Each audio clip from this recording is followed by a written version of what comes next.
आपने जो मजहब की बात की मैंने उसका भी उत्तर दे दिया। हमने पहले भी कहा कि इसको झूठ बोलो। हमने पहले भी कहा कि इसको चलिए डिबेट की सरकारी अधिकारी क्या डीएम को आपके अख्तियार दे डालेंगे, क्या कलेक्टर को आपके अख्तियार दे डालेंगे कि जा किसी पत्रकार के ऑफिस के अंदर जाओ, तुम्हारे खिलाफ लिख रहा है, पूरे डॉक्यूमेंट्स देखो, चेक करो, बराबर से प्रिंट। सबसे बड़ी चोट अगर कोविड के बाद किसी के ऊपर हुई तो वो अखबारों के ऊपर हुआ है। तो उर्दू भाषिक जो अखबार निकलते थे वो पूरी तरह से खत्म हो गए। मैं तो चाहूंगा खबरों के पीछे खुद खबर बन जाओ तो राजनीति के अंदर आ गया। Impact on freedom of the press अपने हाथों में कंट्रोल कैसा लाया जा सकता है, ये इसके ऊपर ज्यादा तुम किसी भी अखबार के ऑफिस में जा सकते हैं, चेकिंग कर सकते हैं, उसके ऊपर कंट्रोल ड्रैकोनियन कानून में हम कैसा लोगों के ऊपर ऐसा कानून का दबाव लेकर आ सकते हैं। श्री इम्तियाज जलील जी। अध्यक्ष महोदय, मैं 24 साल पत्रकार था और 24 साल खबरों के पीछे दौड़ता था। एक दिन सोचा कि कब तक दौड़ोगे खबरों के पीछे, खुद खबर बन जाओ तो राजनीति के अंदर आ गया। The press and registration of periodicals bill 2023 आपने लेकर आए हैं। मंत्री जी, आपने अपने शुरुआती कमेंट्स के अंदर यह कहा कि हमने सभी राज्यों से बात की है, लेकिन जिनके लिए यह बिल लाया जा रहा है कि आपने उनके साथ चर्चा की है, और अगर की है तो उन्होंने इस बिल के बारे में क्या कहा है। यहां पे तो हम कहेंगे कि आप जो भी ला रहे हैं सब कुछ अच्छा चल रहा है, चंगा चल रहा है, लेकिन जिसके लिए लाया जा रहा है उन्होंने इस बिल के बारे में क्या कहा। यानी कि the editors guild of India, जो ये न्यूज़पेपर्स को चलाते हैं, उनके एडिटर्स हैं, उन्होंने इस बिल के बारे में कहा, the editors guild of India has expressed concern over the draconian provisions of the Press and Regulation and Registration of Periodicals Bill 2023 that can have an adverse impact on freedom of the press. आगे उन्होंने ये कहा है, it said the law on this issue should be more respectful of press freedom and should avoid granting vast powers to regulatory authorities to either interfere or shut down the press at their whims and fancies. अध्यक्ष महोदय, ये bill को पढ़ने के बाद ऐसा लगता है कि इसके अंदर रजिस्ट्रेशन कम है, रेगुलेशन कैसा किया जा सकता है, इनको भी अपने हाथों में कंट्रोल कैसा लाया जा सकता है, ये इसके ऊपर ज्यादा ध्यान दिया गया है। अध्यक्ष महोदय, ये जो बिल है उसका इंट्रोडक्शन, मंत्री जी इसका जो इंट्रोडक्शन है मैं चाहूंगा कि वो एक मर्तबा आप गौर से पढ़े, आप भी सुने। In the definition section the term specified authority gives powers to government agencies beyond the press registrar to conduct the functions of the registrar. यानी कि प्रेस रजिस्ट्रार जिसकी मौलिक जिम्मेदारी है कि इसको पूरा कंट्रोल करना, इस नए बिल के अंदर आपने प्रेस रजिस्ट्रार के अलावा स्पेसिफाइड अथॉरिटी को भी ये पावर्स दे दिए हैं। यानी कि स्पेसिफाइड अथॉरिटी कोई भी हो सकती है, पुलिस भी हो सकती है, एनफोर्समेंट डायरेक्टोरेट भी हो सकता है। आप उनको ये इख्तियार दे रहे हैं कि तुम किसी भी अखबार के ऑफिस में जा सकते हैं, चेकिंग कर सकते हैं, उसके ऊपर कंट्रोल ला सकते हैं। अगर प्रेस रजिस्ट्रार की ये जिम्मेदारी अगर वो नहीं निभा रहा है तो क्या इसका मतलब यह है कि हम पुलिस को यह इख्तियार दे दें कि वो न्यूज़पेपर्स के अंदर, ऑफिस के अंदर जाए और चेक करे कि तुम्हारी कितनी कॉपीज निकल रही है करके। ये इसका खुलासा आपको हम भी चाहते हैं, एडिटर्स गिल्ड ने भी ये मांग की है कि इसके ऊपर आप एक खुलासा करें। Section 4(1) and 11(4) allow the registrar to deny the right to bring out a periodical and cancel the certificate of registration of a periodical to persons convicted of terrorist act or unlawful activity for having done anything against the security of the state. मंत्री जी, आज UAPA draconian कानून का कैसा इस्तेमाल किया जा रहा है, कल ही देश के गृह मंत्री ने, अब इसको और आईपीसी के अंडर में हम कैसा लोगों के ऊपर कैसा कानून का दबाव लेकर आ सकते हैं। जिस लिबर्टी के साथ, जिस लिबरल तरीके के साथ आज इस कानून का इस्तेमाल किया जा रहा है जो आपके खिलाफ बोलते हैं। अगर कल किसी अखबार ने गवर्नमेंट के अगेंस्ट में अगर कुछ लिखता है, आपकी लाइन टो नहीं करता है, आपको फॉलो नहीं करता है, तो क्या इसका मतलब यह है कि आप उसके ऊपर वो ड्रैकोनियन कानून का इस्तेमाल करते हुए आप उसके ऊपर एक्शन ले ले? इसके ऊपर भी हम खुलासा करना चाहेंगे। वरना वैसे भी आज इस देश के अंदर क्या पत्रकारों के ऊपर सेडिशन का कानून नहीं लगाया जा रहा है? कितने पत्रकारों के ऊपर आप सेडिशन का कानून लगा रहे हैं?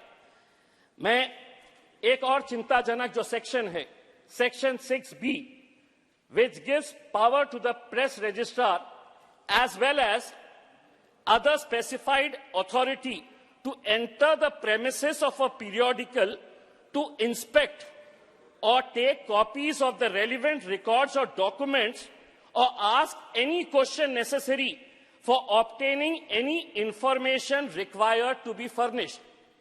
मेरा फिर से आपसे ये सवाल है, आपका क्या मतलब है जब आप ये कहते हैं कि specified authority apart from the press registrar? कल कोई भी सरकारी अधिकारी, क्या डीएम को आप ये इख्तियार दे डालेंगे? क्या कलेक्टर को आप ये इख्तियार दे डालेंगे कि जा किसी पत्रकार के ऑफिस के अंदर जाओ, तुम्हारे खिलाफ लिख रहा है, पूरे डॉक्यूमेंट्स देखो, चेक करो बराबर से प्रिंट हो रहे हैं या नहीं हो रहे हैं, कॉपीज मिल रहे हैं या नहीं मिल रहे हैं? ये थर्ड पार्टी इंटरफेरेंस आप क्यों लाना चाहते हैं, जबकि प्रेस रजिस्ट्रार की ये पूरी मौलिक जिम्मेदारी है कि उसको वो अच्छी तरीके से निभाए। मैं मंत्री जी आपको एक बात कहना चाहता हूं कि कोविड आया, कोविड के अंदर कई सारे लोगों की जान गई और आज भी मैं ये मानकर चलता हूं कि इस देश के अंदर हर मरने वाला इंसान कोविड से नहीं मरा था। हमारी मेडिकल फैसिलिटीज कितनी खराब थी, इसकी वजह से मरा था, वो एक अलग मुद्दा है, उसके ऊपर हम बाद में चर्चा करेंगे। लेकिन सबसे बड़ी चोट अगर कोविड के बाद किसी के ऊपर हुई तो वो अखबारों के ऊपर हुई। सर्कुलेशन घट गया तो एडवर्टाइजमेंट रेवेन्यू घट गया। अब ऐसे हालात के अंदर ये आपकी और सरकार की जिम्मेदारी थी कि उन अखबारों को जिंदा कैसा रखा जाए। तो आपने क्या किया कि डीएवीपी का जो बजट 800 करोड़ रुपए का था उसको 160 करोड़ रुपए के ऊपर लेकर आ गए। और मैं समझता हूं कि सबसे ज्यादा अगर नुकसान किसी का हुआ है तो उर्दू भाषिक जो अखबार निकलते थे वो पूरी तरह से खत्म हो गए हैं। मैं तो चाहूंगा कि आप ये आंकड़ा ये बताए देश को कि कोविड के बाद कितने अखबार, कितने रीजनल लैंग्वेजेस के अंदर, चाहे वो मराठी के अखबार हो सकते हैं, चाहे वो उर्दू के अखबार हो सकते हैं या कन्नड़ा, तेलुगु, कोई भी भाषा के जो अखबार थे, कितने अखबार बंद हो चुके हैं। और ये दुनिया भर में हुआ, लेकिन दूसरे कंट्रीज ने अपने अखबारों को जिंदा रखने के लिए उन्होंने अपना पैकेज दिया, एडवर्टाइजमेंट्स का उनको ये बजट उनको बढ़ाकर दिया है। हमने उल्टा बजट हमने घटा दिए है। दूसरी बात यह है कि अगर ये रीजनल लैंग्वेजेस खत्म हो जाएंगे, बंद हो जाएंगे, तो आपकी जो सरकारी स्कीम्स है कि हम अगर जीत कर आ गए मध्य प्रदेश और राजस्थान के अंदर तो इम्तियाज जलील महाराष्ट्र के अंदर 1120 रुपए के अंदर गैस का सिलेंडर लेगा। लेकिन मोदी की गारंटी राजस्थान के अंदर और मध्य प्रदेश के अंदर है कि अगर हम जीत कर आ गए तो हम 450 रुपए में देंगे।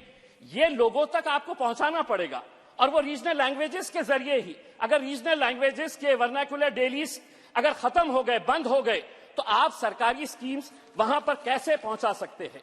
इसके अंदर पब्लिशर और प्रिंटर का भी जिक्र किया गया है। मंत्री जी एक बहुत अच्छा उदाहरण मैं देना चाहता हूं।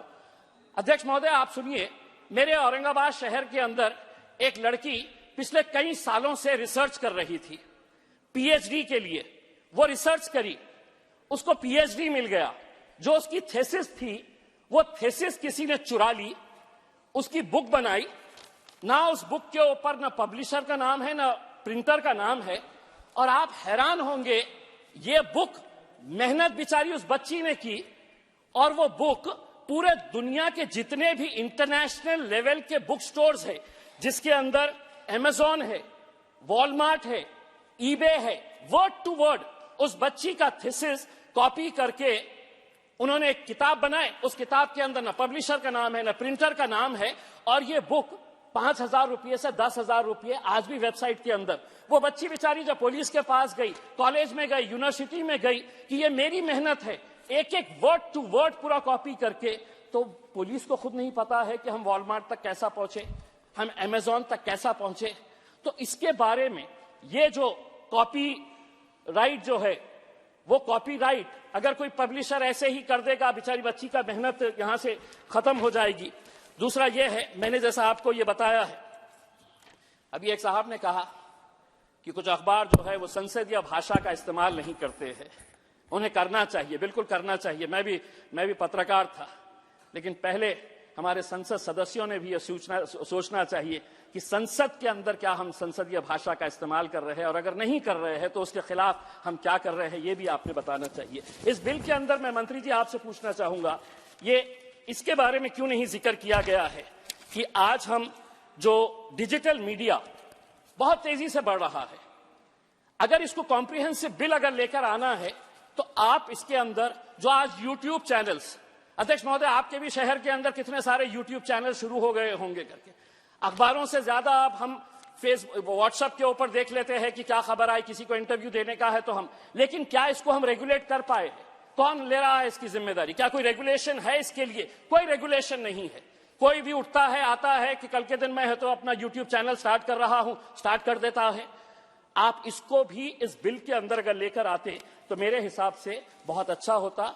मैं आपसे अनुरोध करना चाहूंगा मंत्री जी, महाराष्ट्र ने तकरीबन 20,098 पब्लिकेशंस है, जिसमें तकरीबन 7,000 महाराष्ट्र के अंदर उर्दू अखबार है, और ये अगर अखबारों को अगर जिंदा रखना है तो मैं आपसे सिर्फ इतना कहना चाहूंगा कि आपकी सोच जो है वो उर्दू के ताल्लुक से, अध्यक्ष महोदय ये बड़े अफसोस के साथ कहना पड़ता है कि इस देश के अंदर हमने जबानों को भी मजहबों के साथ जोड़ना शुरू कर दिया, और हम ये समझते हैं कितने ऐसे सदस्य होंगे जो पुराने 60, 70, 80 साल के, कि जो उर्दू में पढ़े हैं, उर्दू लिखते हैं, अच्छी तरह से जानते हैं, लेकिन आज उर्दू को एक मजहब के साथ जोड़ दिया गया है। इसलिए मंत्री जी, एक शायर है, उस शायर ने उर्दू के ताल्लुक से और अखबारों की क्या हालत हो रही है, उर्दू की क्या हालत हो रही है, इकबाल अशर नाम के एक शायर ने इस पूरी जबान को किस तरीके से आज दरकिनार कर दिया गया है। एक 4 लाइन है, मैं आपको सुनाना चाहता हूं। इकबाल अशर नाम का शायर है मंत्री जी, सुनिए गौर से। उर्दू है मेरा नाम, मैं खुसरो की पहेली, क्यों मुझको बनाते हो तासुब का निशाना, तासुब मतलब भेदभाव, क्यों मुझको बनाते हो तासुब का निशाना, मैंने तो कभी खुद को मुसलमान नहीं माना, देखा था कभी मैंने भी खुशियों का जमाना, अपने ही वतन में हूं मगर आज अकेली, उर्दू है मेरा नाम, मैं खुसरो की पहेली। अध्यक्ष महोदय, इन जबानों को जिंदा रखने की जिम्मेदारी, अखबारों को जिंदा रखने की जिम्मेदारी आपकी है। ये बिल मैं समझता हूं कि प्रेस फ्रीडम की आजादी को कुचलने का, खत्म करने का एक जरिया है। आपने बहुत सारे इंस्टीट्यूशंस अपने कब्जे में ले लिए हैं। मीडिया भी तकरीबन मेजॉरिटी ऑफ द मीडिया वो आपके हाथों में आ चुका है। जो बचे कुचे हैं उनको हम किस तरीके से कंट्रोल कर सकते हैं, ये बिल उसकी तरफ जा रहा है। और ये मैं अकेले नहीं कह रहा हूं, आप ये मत कहिएगा कि मैं विपक्ष के अंदर खड़ा हुआ हूं। तो मेरी ये राय है, जो एडिटर्स गिल्ड ऑफ इंडिया है, जो रिप्रेजेंट करता है हिंदुस्तान के हर बड़े छोटे अखबार को, उनके अगर एडिटर्स गिल्ड ऑफ इंडिया अगर आपको ये कहता है कि ये प्रेस फ्रीडम के ऊपर ये एक हमला है ये बिल का, उन्होंने ये मांग की है, मैं भी ये मांग करता हूं मंत्री जी आपसे कि पार्लियामेंट की सेलेक्ट कमेटी के सामने इस बिल को भिजाया जाए, ताकि इस मीडिया की आजादी को पिछले 75 सालों से हमने जिंदा रखे थे, आगे भी ये जिंदा रहे, यही उम्मीद करते हैं। Thank you very much. हमने महामारी से भी बचाया, भूखमरी से बचाया। अध्यक्ष, 220 करोड़ वैक्सीन अगर किसी देश में मुफ्त लगी पूरी दुनिया में, तो भारत में मोदी सरकार में लगी है। उसमें जाति धर्म संप्रदाय नहीं देखा गया। आपने इसको संप्रदाय के नाम पर ले गए, आप मजहब के नाम पर ले गए। मुझे बहुत पीड़ा हुई सुन के। हमारी सरकार में तो सबका साथ सबका विकास सोचा जाता है। हमने कभी ये नहीं कहा, आप एक कोई इंसिडेंट बताइए, अगर 4 करोड़ पक्के मकान मिले, 12 करोड़ शौचालय बने, 10 करोड़ बहनों को रसोई गैस का सिलेंडर मिला, 13 करोड़ घरों को नल से जल मिला, 80 करोड़ गरीबों को अनाज मुफ्त में मिल रहा है, और अगले 5 साल की गारंटी भी मोदी की गारंटी में मिलने का वायदा हुआ है, तो किसी की जाति धर्म संप्रदाय नहीं देखा गया। मैं इतना ही कहना चाहता हूं, हमने तो सबका साथ सबका विकास के साथ काम किया। आप बिल्कुल इसमें ना जाइए। यहां पे भी जितनों को सर्टिफिकेट मिल, आपने कहा सर रिकॉर्ड चेक कराइए, आपने मजबूरी रूप देने की बात कही है।